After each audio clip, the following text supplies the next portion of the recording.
السلام علیکم ورحمۃ اللہ وبرکاتہ۔ حابل اور قابل کا واقعہ۔ تاریخ کے علماء کا بیان ہے کہ حضرت حوا رضی اللہ تعالیٰ عنہا کے ہر حمل میں ایک لڑکا اور ایک لڑکی پیدا ہوتے تھے، اور ایک حمل کے لڑکے کا دوسرے حمل کی لڑکی کے ساتھ نکاح کیا جاتا تھا۔ اور چونکہ انسان صرف آدم علیہ السلام کی اولاد میں منحصر تھے تو آپس میں نکاح کرنے کے علاوہ اور کوئی صورت ہی نہ تھی۔ اسی دستور کے مطابق حضرت آدم علیہ السلام نے قابل کا نکاح لیودا سے جو حابل کے ساتھ پیدا ہوئی تھی اور حابل کا اقلیمہ سے جو قابل کے ساتھ پیدا ہوئی تھی کرنا چاہا۔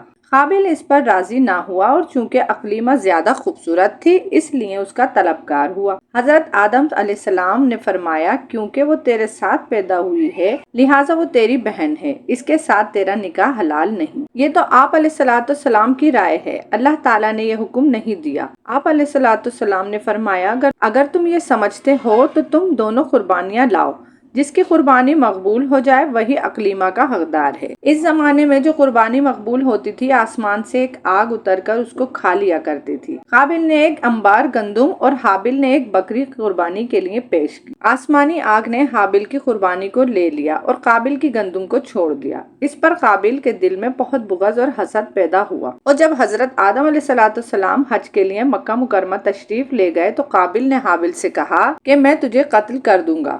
حابل نے کہا، کیوں؟ قابل نے کہا، اس لیے کہ تیری قربانی مقبول ہوئی اور میری قبول نہ ہوئی، اور تو اقلیمہ کا مستحق ٹھہرا، اس میں میری ذلت ہے۔ حابل نے جواب دیا کہ اللہ تعالیٰ صرف ڈرنے والوں کی قربانی کو قبول فرماتا ہے۔ حابل کے اس مقولہ کا یہ مطلب ہے کہ قربانی کو قبول کرنا اللہ عز و جل کا کام ہے، وہ مدخل لوگوں کی قربانی مقبول نہیں فرماتا۔ اس میں میرا کیا قصور ہے؟ اگر تو مجھے قتل کرنے کے لیے میری طرف اپنا ہاتھ بڑھائے گا تو میں تجھے قتل کرنے کے لیے اپنا ہاتھ تیری طرف نہیں بڑھاؤں گا، کیونکہ میں نہیں چاہتا کہ میری طرف سے ابتدا ہو، حالانکہ میں تجھ سے قوی اور توانا ہوں۔ یہ صرف اس لیے کہ میں اللہ عز و جل سے ڈرتا ہوں، اور میں یہ چاہتا ہوں کہ میرا یعنی میرے قتل کرنے کا گناہ اور تیرا گناہ یعنی جو اس سے پہلے تو نے کیا کہ والد کی نافرمانی کی، حسد کیا اور خدائی فیصلے کو نہ مانا، یہ دونوں قسم کے گناہ تیرے اوپر ہی پڑ جائیں تو دوزخی ہو جائے۔ قابل تمام گفتگو کے بعد بھی حابل کو قتل کرنے کے ارادے پر ڈٹا رہا، اور اس کے نفس نے اسے اس ارادے پر راضی کر لیا۔ چنانچہ قابل نے حابل کو کسی طریقے سے قتل کر دیا، لیکن پھر حیران ہوا کہ اس لاش کو کیا کریں، کیونکہ اس وقت تک کوئی انسان مرا ہی نہ تھا۔ مدت تک لاش کو پشت پر لادے پھرتا رہا، پھر جب اسے لاش چھپانے کا کوئی طریقہ سمجھ نہ آیا تو اللہ عز و جل نے ایک کوہ بھیجا جو زمین کو کورید رہا تھا۔ چنانچہ یوں ہوا کہ دو کوے آپس میں لڑے، ان میں سے ایک نے دوسرے کو مار ڈالا۔ پھر زندہ کوے نے اپنی چونچ اور پنجوں سے زمین کورید کر کھڈا کھودا اور اس میں مرے ہوئے کوے کو ڈال کر مٹی سے دبا دیا۔ یہ دیکھ کر قابل کو معلوم ہوا کہ مردے کی لاش کو دفن کرنا چاہیے، چنانچہ اس نے زمین کھود کر دفن کر دیا۔ یہ واقعہ بہت سی عبرتوں اور نصیحتوں پر مشتمل ہے۔ ان میں سے ایک یہ کہ انسان نے جو سب سے پہلے جرائم کیے ان میں ایک قتل تھا، اور دوسری یہ ہے کہ حسد بڑی بری چیز ہے۔ حسد ہی نے شیطان کو برباد کیا، اور حسد ہی نے دنیا میں قابل کو تباہ کیا۔ حسد، قتل اور حسن پرستی کی مذمت، اس واقعے سے تین چیزوں کی مذمت بھی ظاہر ہوتی ہے۔